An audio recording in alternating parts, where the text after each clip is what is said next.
Impact sights. In this video, I will explain what they are and the differences between them, what materials they provide, how to find them, and finally how to farm them. The information provided is useful whether you mode switch or not. The choice to mode switch is yours. The main reason people search for impact sights are for data drops of manufacturing instructions. They can also drop 5 other useful data items as shown here. There are 2 panels on the side which can be cut open and provide very useful circuit drops, and often drop several microelectrodes per instance. And, as an additional bonus, once in a while, the power regulator is good and not degraded. It's a rare drop, but it's worth checking each time. Now for the differences. You can find them in inhabited systems and in uninhabited systems in the bubble. The ones you find in zero population systems are much better for farming, as I will explain shortly. In inhabited systems, there are 3 types of POIs you might find after probing the planet. Threat 1, Threat 2, and Threat 3. Obviously, with each increasing threat level, more enemies will be there. In uninhabited systems, it'll just say impact site with no threat level. Habited system POIs might spawn either of the 2 types of downed satellites and have 1 or 2 waves of enemy NPCs.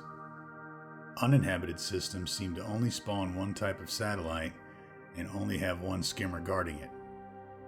The 2 types of satellites are as follows. The Voyager type, which is not the one you want. You could farm it since you took the time to land, but it's not optimal for mode switch farming. It only has 1 electrical panel, and the data terminal only drops 1 to 2 data items. The second type is the nav beacon ball type. This is the one you want. It has 2 electrical panels, drops 3 to 4 data items, and there's a chance that the power regulator is a good one. And, if you're really lucky, you might stumble across the holy grail of impact site drops. So why uninhabited system versus populated ones? Let me provide a video example of the time difference. First, for the populated system. And this was a threat 1, so higher threat levels would have had more enemies, meaning more time.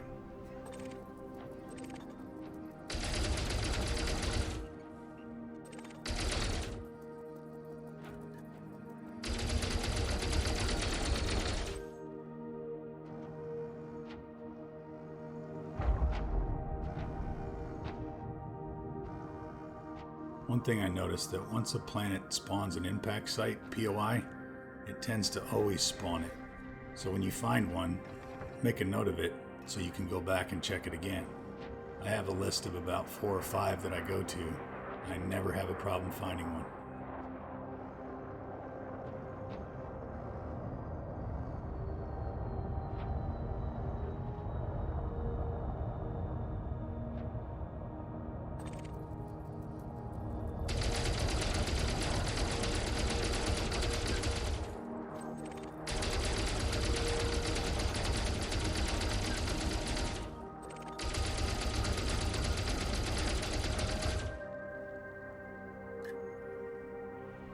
Almost 1 minute and 20 seconds to clear the site of enemies.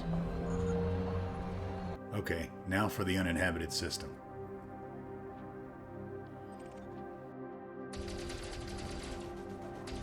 Bam.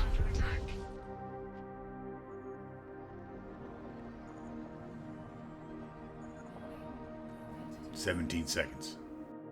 And that is why, if you're going to mode switch, it makes way more sense to hunt for POIs in unpopulated systems.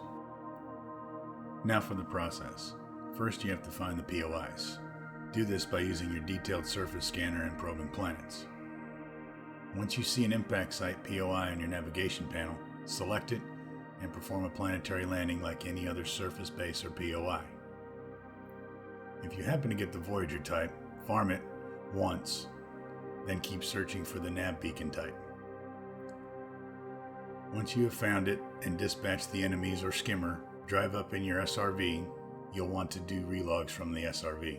When you're parked close, you can check to see if the power regulator is good by looking at the contacts tab on your left panel.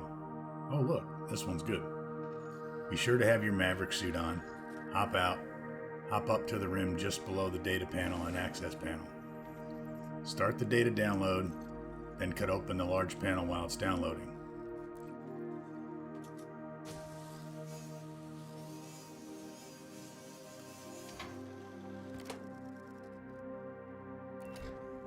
Take all the materials you want, and don't forget to grab the power regulator if it's good. Bonus tip, you can also tell if a power regulator you find is good if it glows blue like this. Degraded ones will not have any light.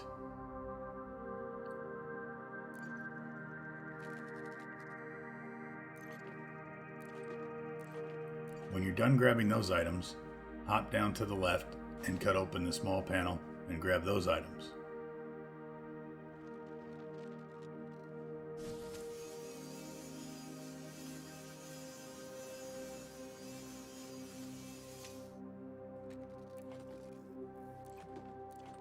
Now hop back in the SRV, back out of the trespass zone area, or a safe distance if in a populated system.